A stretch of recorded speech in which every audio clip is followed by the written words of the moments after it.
Ever picture daily life in ancient Rome? The bustling markets, the grandeur, the feasts. But behind all of that, there was a massive workforce powering the entire empire. Slaves and their fuel. Well, that's what we're diving deep into today. The real diet of Roman slaves. It's amazing how much we can learn about a whole civilization just from looking at what people ate, especially when we're talking about a group as massive as the Roman slaves. I mean, their food, or the lack of it, really tells a story. Yeah, so we've got this awesome article called "What Did Roman Slaves Eat?" A detailed look at their diet, and uses all sorts of historical records to paint a picture of what was on their plates, so to speak. And you know what's really interesting? It wasn't a one-size-fits-all situation. The kind of food a slave got really depended on their role in society. Absolutely. A slave working on a rural farm had a completely different experience from a slave working in a wealthy household. But before we get into those differences, let's talk about the real bedrock of the slave diet. The one thing almost everyone was eating: poles. Yeah, pulse. It seems like that was the absolute staple, like the Roman equivalent of bread and water, right? Exactly. You can think of it as, well, a thick, heavy porridge. The main ingredients were usually some kind of grain, like barley or farro, boiled in water.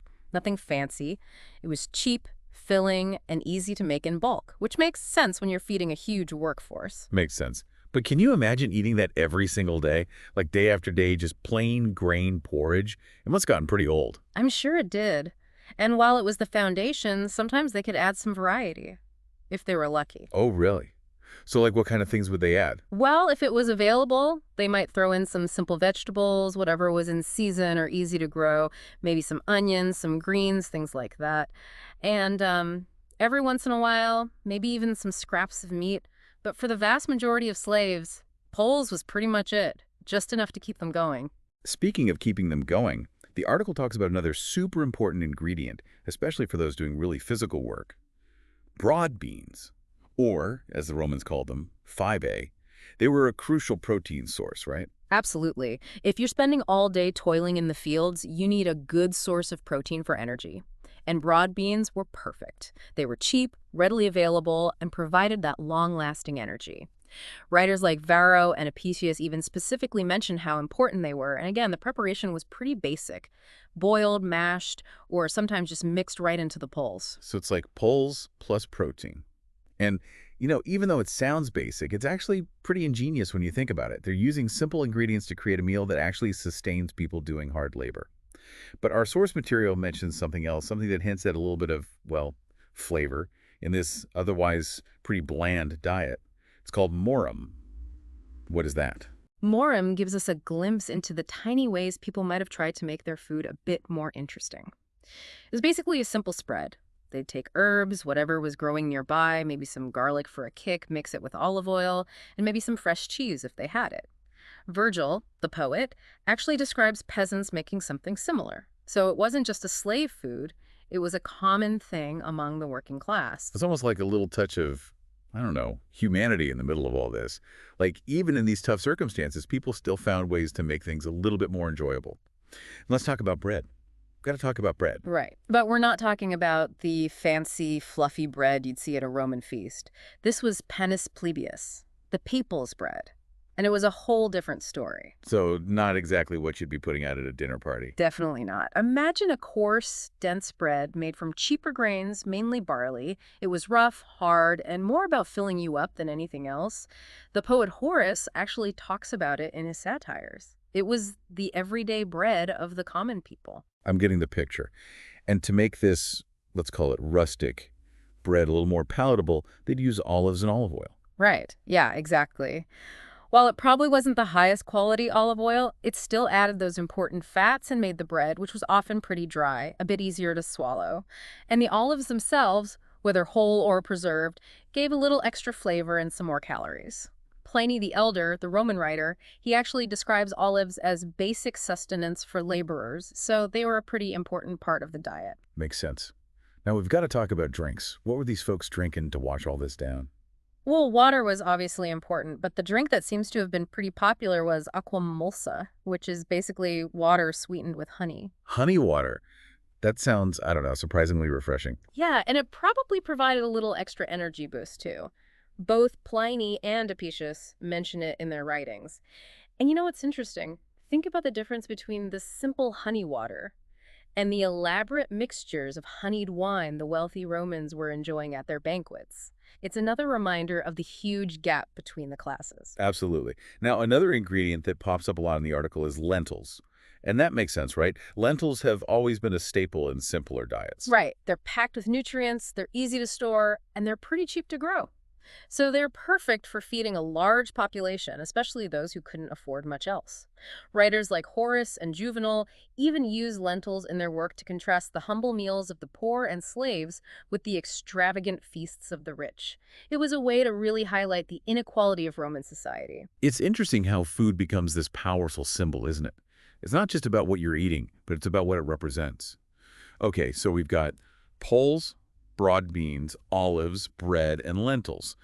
It's starting to sound like a pretty repetitive menu. But the article mentions something else that might have provided a little bit of a treat: dried fruits. Ah, yes, dried fruits, things like raisins, figs, plums. They were like little bursts of energy, perfect for a quick pick-me-up during a long day of work. And because they were dried, they lasted longer and could be easily transported. We know from historical records that they were sometimes given out as rewards or incentives for work. So they were almost like a little bonus, a little something extra to motivate the workers. Mhm. Now, the last piece of this puzzle seems to be cheese. And when we think of Roman food, cheese definitely comes to mind. But what kind of cheese would slaves have been eating? Well, we're probably talking about simple fresh cheeses, nothing too fancy. They would have been made from goat or sheep milk, as those animals were more common and easier to manage. And they were likely soft, unaged cheeses made with a pretty basic process. The sources often mention cheese being eaten with herbs. So, once again, it seems like they were trying to add a little bit of flavor to an otherwise pretty simple food. It's amazing how they tried to make the most of what they had. But as we've been talking about this, I keep thinking about how different the experience must have been for different slaves. It wasn't just one standard slave diet, was it? You're absolutely right. And this is where the rigid social structure of Rome really comes into play. A slave's role in society had a huge impact on what they ate. For example, domestic slaves, the ones working in the households of wealthy Romans, they actually had access to a much more diverse and higher quality diet. Really? How Mhm. so? Well, they were often eating leftovers from their master's meals, which, let's be honest, were probably pretty amazing. Think meat, fish, fresh fruits, finely baked bread, all the good stuff. And being around the kitchen also meant their meals were probably prepared with more care. You can imagine the difference between that and the basic pulse and beans most slaves were getting. That's a huge difference. So basically, even among slaves, there was a hierarchy based on their proximity to wealth and power. Exactly. And then you have the urban slaves, those working in the cities, but not necessarily in private households. They were probably somewhere in between. They still ate a lot of basic staples, but they might have had better access to markets and a slightly wider variety of foods. It makes sense. Cities tend to have more options, even for those who aren't wealthy. But what about the vast majority of slaves, the ones working the land in rural areas? For those slaves, their diet was directly tied to what they were growing. They were largely dependent on local crops, mainly grains, beans, and whatever vegetables they could cultivate. They probably didn't have much access to anything beyond that, so their food was literally a product of their labor. And then there's the group that the article really focuses on, the mining slaves. Their situation sounds particularly grim. Yeah, the mining slaves had it the worst. Their diet was all about the bare minimum. They got the cheapest, most calorie-dense foods, just enough to fuel their incredibly hard labor. Quality, variety, or even basic nutritional balance wasn't a concern. It was all about maximizing output at the lowest possible cost. It's really a stark illustration of how slaves were viewed as nothing more than tools. Even their food was just another input in the system. Now, the article also talks about the timing of meals. Like, when would slaves typically eat? Their schedule was pretty much dictated by their work. They would start the day with a light meal called prandium, usually around dawn, before they began working. Then, after the main work of the day was finished, in the late afternoon, they would have their main meal called cena. And if they were lucky, they might have a small evening snack, the sperna after sunset. But that was probably rare. So it sounds like two main meals, framing the workday. Again, very functional and geared towards their labor. The article also mentions several Roman writers like Juvenal and Horace who talked about slave diets in their work. How did they portray it? Well, these writers often use the contrast between the simple food of slaves and the extravagant feasts of the wealthy as a way to criticize the huge social inequalities in Rome. They would describe the slaves' meager meals in detail, highlighting the vast difference in how people were treated based on their social standing. And Seneca, another Roman writer, he even said that slaves were only fed enough to keep them fit for work, which really sums up the attitude at the time. It's fascinating how these writers used food as a way to make a social commentary. And it's important to remember that our understanding of the Roman slave diet is based on these historical records. It's not just speculation. These writers actually documented what people were eating, giving us valuable insights into their daily lives. Exactly. These sources, even though they're fragmented and sometimes incomplete, offer us a window into a world that's often overlooked. And by studying these seemingly mundane details like food, we can gain a much deeper understanding of what life was really like for millions of people in ancient Rome. You know, the article uses a really interesting analogy to describe the slave diet. They call it a survival toolkit. What do you think they mean by that? I think it's a great way to put it. The survival toolkit analogy captures the idea that the slave diet was all about the bare essentials, just enough to keep them alive and working. The barley porridge, the broad beans, the coarse bread, these were the basic tools they needed to survive. And if they were lucky enough to be domestic slaves, they might get some bonus items like meat or fruit. But for most, it was just about getting by. It's a powerful image, isn't it? A stark reminder of the harsh realities of their existence. And ultimately, the article concludes that food was a really powerful symbol of the deep social divide in Rome. It's true, the difference between what the wealthy elite were eating and what slaves were given really highlights the inequality that permeated Roman society. It's like food became this visible marker of your status and your place in the world.